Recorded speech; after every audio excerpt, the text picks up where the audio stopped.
საჯარო სკოლა ახალი და 36 ახალი ტექნოლოგიის სცენებისა და დარბაზების აღჭურვა, პედაგოგთა და სტუდენტების სოციალური დახმარება. სია მონასტრები 534 უდიდესი არის სამება ააშენა. ადამიანმა პოლიციას ჩააცვა, დაახურვა აღჭურვილობამიცა ჯარს მთლიანად ყაზარმები აუშენა და ჩააცვა, დაახურა ტექნიკა შეუძინა, ვიცი, რომ აი ეს ჩამონათვალი რაც არის, ერთხელაც ვერ ათქვა ეს, რომ ეს ყველაფერი ტყილია. აი აქ რაც არის, აი ორ გვერდზე არის ჩამო. აი აქიდან გამომდინარე და ყველაზე ბოლო. აი ესეთი ანკეტები აქ არის რა დაუზიანდა ეს ვაშლია, ხილია, ყურძენია, საზამთროა თუ ყველაფერი. ამის აღრიცხვას ჩვენ ვასრულებთ. და უთხრა, აი 2 დღის წინ მითხრა, ლუკა გაუმეორე ხალხს, რომ რასაც 500 და 1000 ლარი, რაც მე გადავრიცხე 80 მილიონიდან და ამ ხელისუფლებამ 500 და 1000 ლარის მეტი არ გაიმეტა. ადამიანმა თუ დაკარგა 10000 ლარი, იმან უნდა მიიღოს ბოლო თეთრამდე 10000 ლარი. დაუცველ ადამიანს უნდა მიეცეს არანაკლები საარსებო მინიმუმისა. საარსებო მინიმუმი სახელმწიფომ დაადგინა პირობითად 200 თქვათ, რომ დღეს არის 250 ლარი.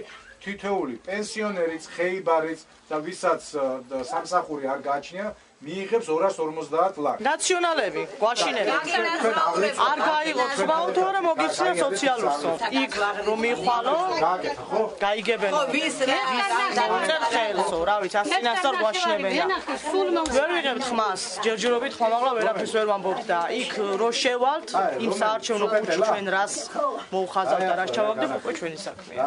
ხმა, მაგრამ მე კი არა, ბევრია ჩვენ სოფელში, რომ აი ვერ ამბობს ხმა, მაგრამ ვისი აზრის არის და ვის პარტიას უჭერს? ხა როგორ გონიათ ხა უნდა გარეთ რა თქმა უნდა, აბა ბევრს. მეც პირადულად მითხრეს, რომ არ გამოჩნდე იმ ადგილზე თუ არა, თუ სააკაშვილი მოვიდა ისევ ამ ხელისუფლებაში, მოგიხსნიან საარსებო წყაროს. ანუ ვინც არიან ახლა, მე პირადად არ დავასახებ აგენტები, ხო, და აყავთ კაცო თავისი ხალხი და ისინი დადიან და ასე მაგრამ მე არავის არ მეშინია კაცო იყოს იმათი ის თუ მომიხსნიან ის სოციალურიც რა ვიცი მერტის იმედი გვაქვს და იქნება და როგორ იქნება ხალხს აშინებენ მაგრამ ხალხი მაინც არ შინდება რაც გულში აქვს იმას ამბობ არავის მეშინია პენსიონერი ვარ რომელიც სამსახური და გამანთავისუფლება ყველაზე კარგი რაც არის ეს შემიძლია ახლა აგიტა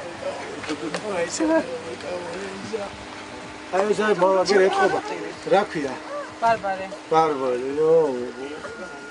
ბაგი გამარჯვება ჩვენთან ძალიან ახლოს არის ასე რომ აუცილებლად არ არსებობს რაღაცა თუ და როდის და ჩვენ გავიმარჯვებთ აუცილებლად არ არსებობს სხვა გზა რა შეიძლება იმას